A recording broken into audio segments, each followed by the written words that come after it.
Nobody was watching. You left the house after breakfast and came back when the streetlights turned on. No cell phone, no GPS, no parent tracking your every move. If you got hurt, you figured it out. If someone was mean to you, you handled it. If you were bored, you invented something to do. And somehow, you survived all of it. Not just survived, you became one of the most capable, most adaptable, most quietly tough people alive today.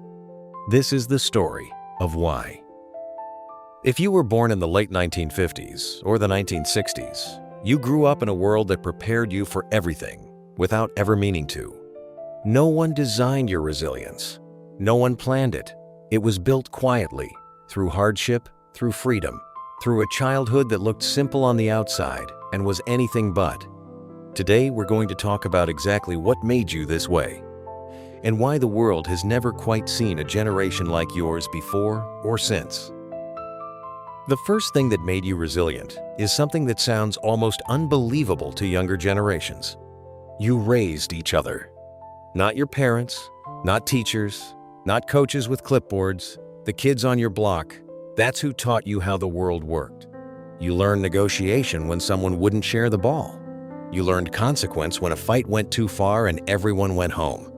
You learned leadership when someone had to decide what game to play next. There was no adult to appeal to, no referee, no participation trophy. You won some, you lost some. You figured out which was which, and you kept playing. Psychologists today call this unstructured play. They've discovered it's one of the most critical ingredients in building a resilient, self-sufficient adult. You didn't know what it was called. You just called it Tuesday. The second thing that shaped you was the world itself. You were a child during one of the most turbulent decades in modern American history. You watched the news with your parents, and the news was not good. Presidents were assassinated, cities were burning, young men were coming back from Vietnam, changed in ways nobody talked about. And yet life continued. Dinner was made. You went to school. The world didn't end. That taught you something that no classroom ever could. That chaos is survivable. That uncertainty is not the same as catastrophe. That you can hold fear and function at the same time. The generation that came after you, raised in relative comfort and constant safety, often struggles with this. The world feels threatening in a way they weren't built for. You were built for it because you lived it at age 8. Here's something younger generations genuinely cannot imagine.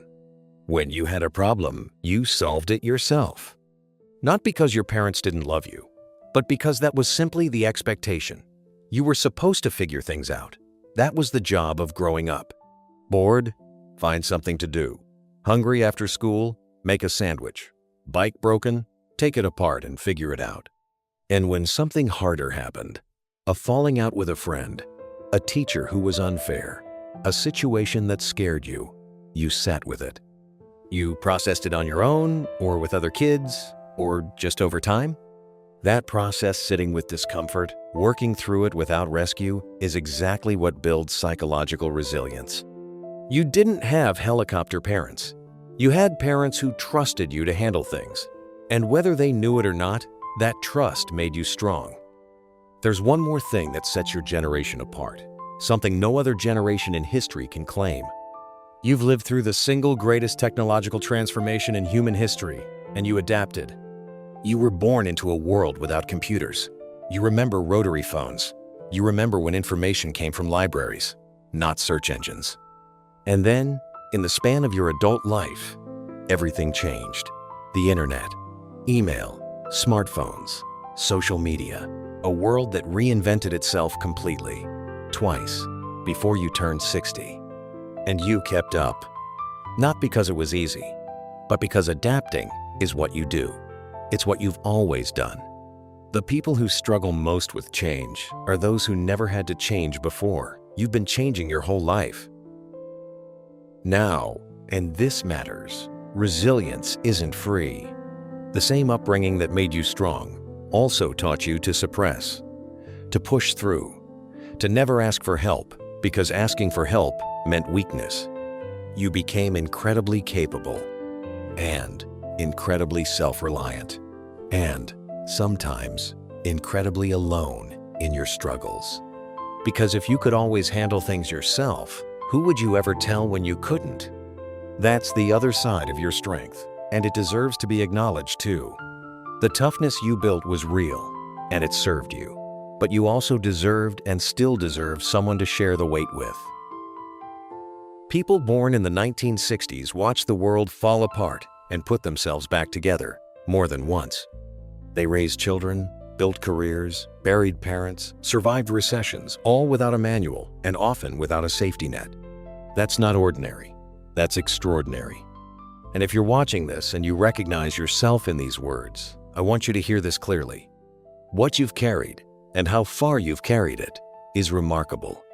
You were forged in a time that didn't spare you, and you came out standing. That's not nothing.